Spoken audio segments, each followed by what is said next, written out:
Alright, welcome to another devlog to, as of yet, still unnamed project. Anyway, I'm recording this vlog a little bit early this week. It's Friday afternoon. Usually I record these on Sunday mornings. But this week I'm not certain I'll be able to do that, so I just wanted to go ahead and record the vlog. While I'm at a good stopping point, I really didn't want to start a new project in the game and not have it ready for the vlog. So anyway, this week I was focused on the terrain collision, and as you can see, it's working. I'm not getting the vibrations I was having last time, and it was quite a job actually. It was a lot more difficult than I anticipated it being, but it seems to be working pretty well. There's still some issues where you go into the terrain if you are traveling at a very, very high rate of speed.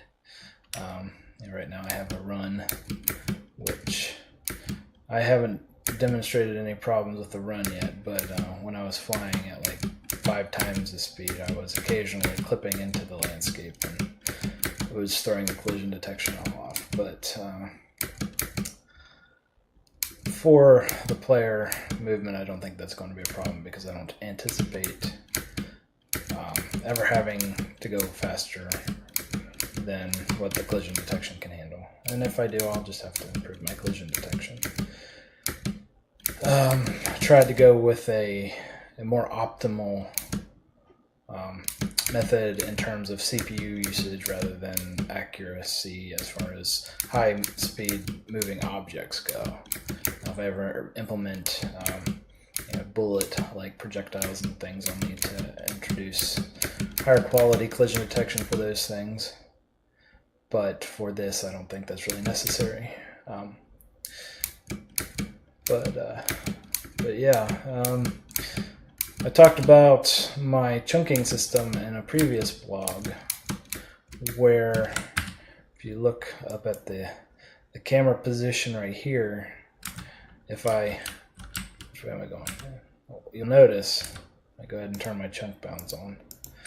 You notice when I cross over this boundary, the x coordinate will change. So it went from -7 to +7, which essentially means I used to be over there, but the system jumped me over here and then shifted all the chunks that way.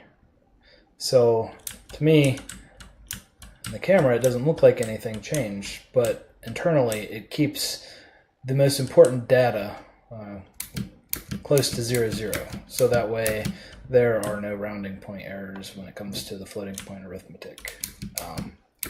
In an infinite world game, that's an important thing to take into consideration. So that just added to the complexity of the collision detection and made this a whole lot more difficult than your typical game. But it seems to be working pretty well now.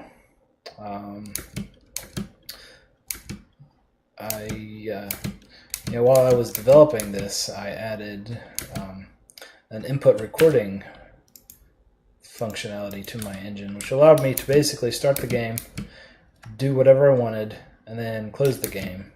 I changed command line parameters, and it loads the input from that previous session and plays it back instead of using the current input.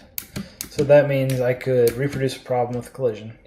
Say I was falling through at a certain angle or a certain chunk boundary or whatnot, and could play that back and be consistent with what frame the problem was occurring on, which allowed me to step through the code at the exact instant where the error was taking place. And that made it incredibly easy to diagnose and determine how to fix these problems. Now, if I had to manually get to the right position and jump and hope I hit it at the right spot to reintroduce the problem, and then when you set a breakpoint and it breaks and you're not sure if you actually hit that jump right to reproduce the problem or if you're just wasting your time stepping through the code, I didn't have to worry about any of that. It was so nice, and I estimated it probably saved me days of work just in this collision detection. So I cannot emphasize strongly enough how important it is to have good debugging tools like that when you're developing a game. That combined with my hot code reloading is just such a boon or a boost to my productivity. So I'm very pleased that I took the time to do both of those things, and I just anticipate the savings over the lifetime of this game and my future games just to be dozens, if not hundreds of hours beyond what it took to implement the features. So that's nice. Anyway, this coming week, my plan is to get started on the marching cube algorithm, which will add slants and slopes and sort of remove the blockingness of this terrain. Not really going for a Minecraft-like look for this game, at least not in the terrain. So that's going to be my goal next week. Hopefully it won't take more than a week, and I'll have something to show you next week. Nobody's really watching these yet, but hopefully one day this game will become widely known, and maybe people will look back at this vlog and say, hey, that game really looked different.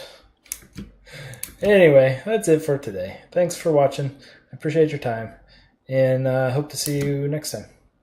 Have a good one.